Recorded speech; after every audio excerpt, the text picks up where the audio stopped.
The online world is in crisis. We are under attack from cyber criminals.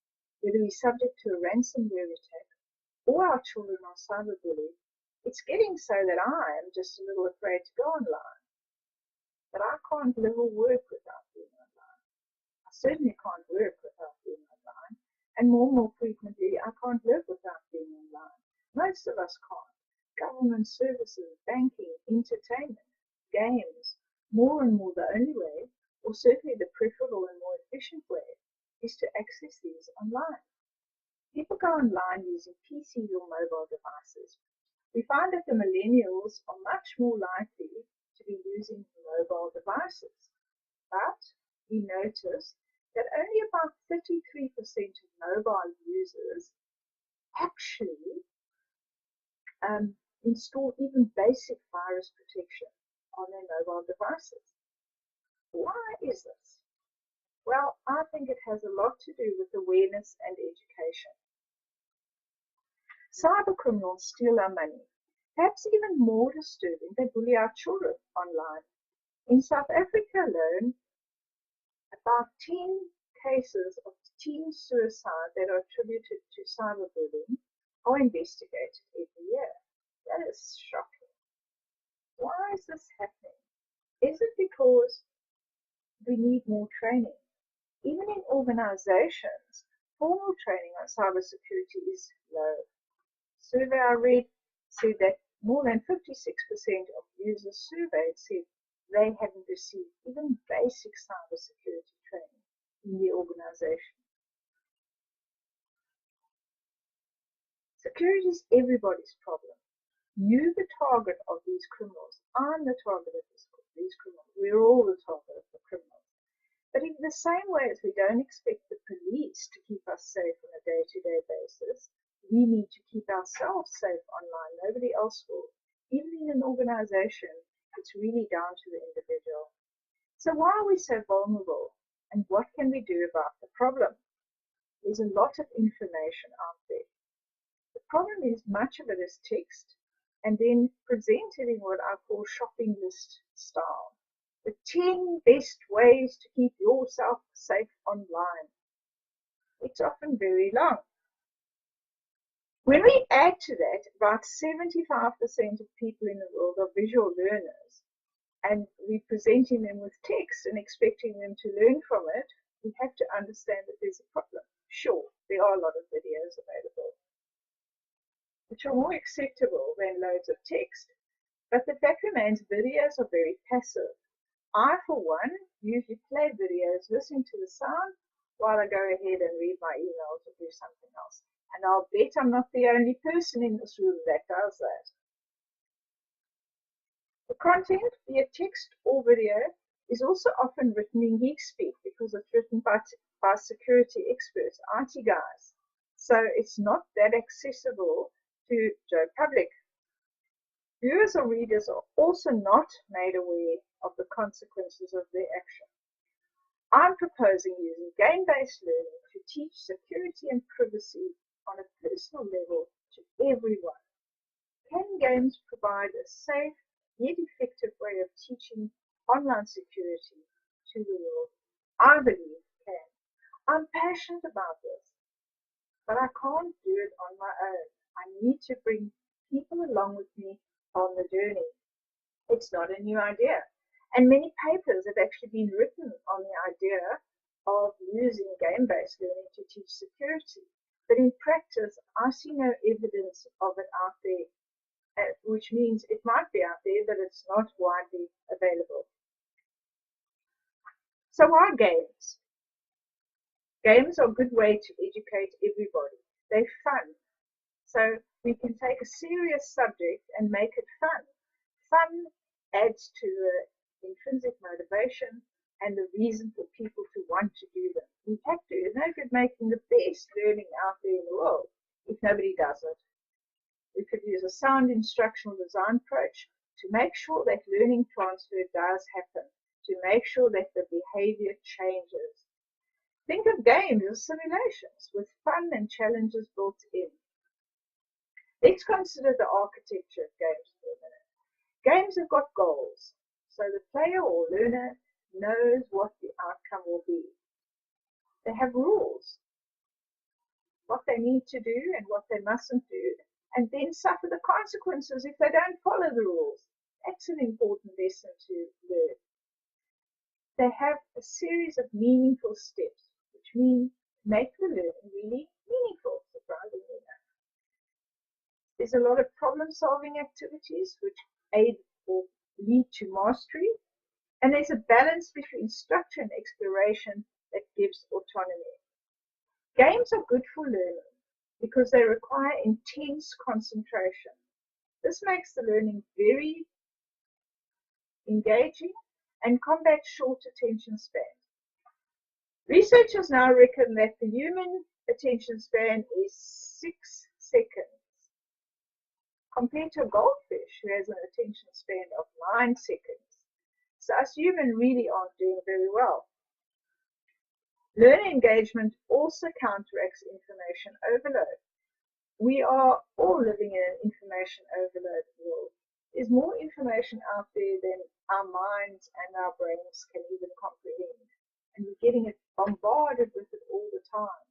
So we really need to find a way of overcoming information overload. I believe the challenge and fun that games provide combats that. With games, a learner has to face failure time and again, but in a safe environment. The problem solving and demonstration of consequences of actions are proven to change behavior. Games are chock full of intrinsic motivation because they're fun, because they're challenging, they provide constant feedback, and are addictive. Now, we usually a bit scared of this word addiction, but what if we can use addiction to good? Gaming has been demonstrated to have very positive effects on the brain. So the benefits of using game-based learning are, as I've said before, why don't we use that addiction to good? Surely it will be good to use addiction for a good purpose, for a change. Contagion and fear of missing out will make sure that we have a viral epidemic of people, instead of being targets of cyber criminals, actually educating themselves so that they're not targets of cyber criminals.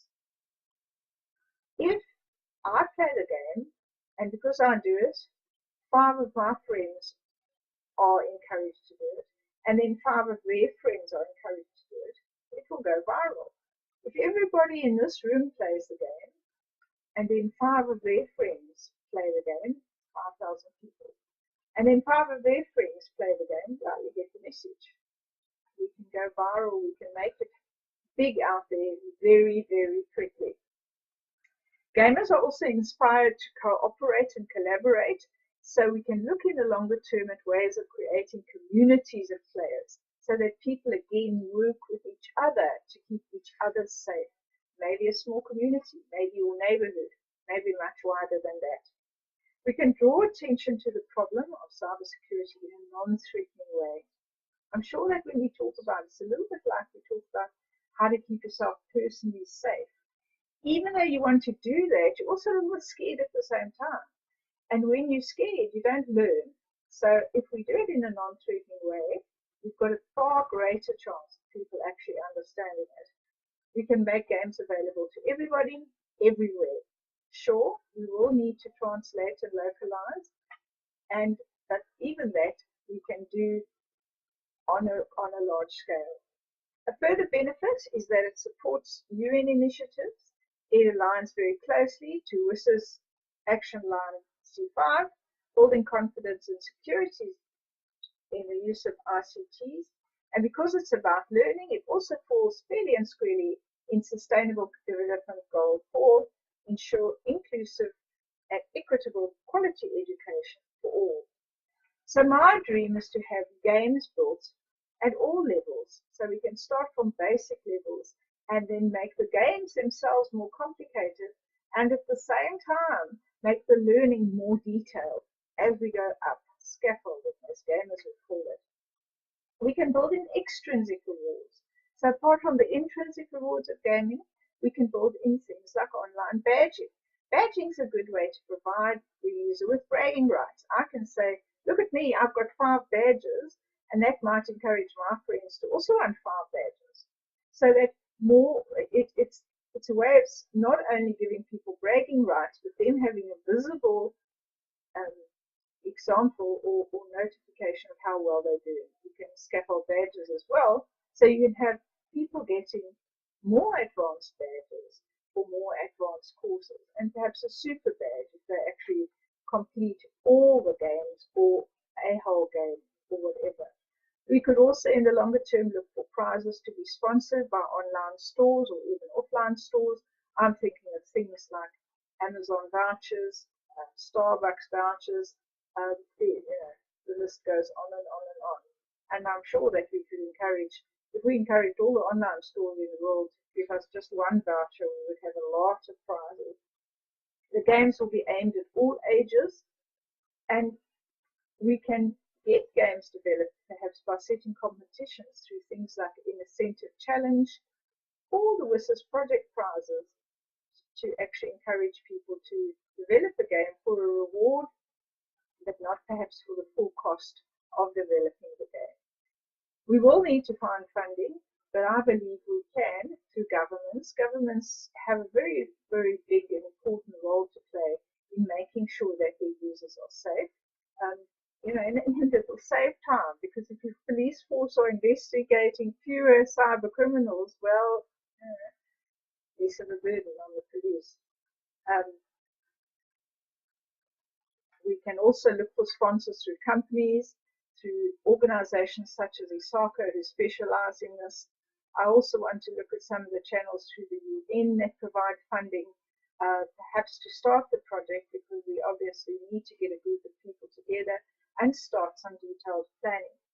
So the way forward is to look for funding for that preliminary research and planning, then get funding for the pilot project, test the pilot project, and then seek funding for a fuller rollout. And I hope and pray that it will be a project that actually never stops, because we will have to keep adding information as the cyber criminals get smarter. We'll have to get smarter too.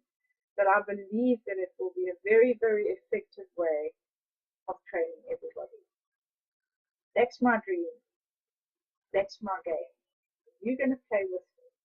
And then finally, before I stop, IPP3, the International Professional Practice Partnership, will be holding a workshop at WSIS on Thursday morning at 9:30 in booth L1. We will talk about all aspects of ICT from both the professional and a consumer point of view. We'll explore security and training, and that will provide us with a forum to discuss this in more detail. So I encourage you to come and listen to us there, but also please, if you're around and you see me, I'll be more than delighted to talk about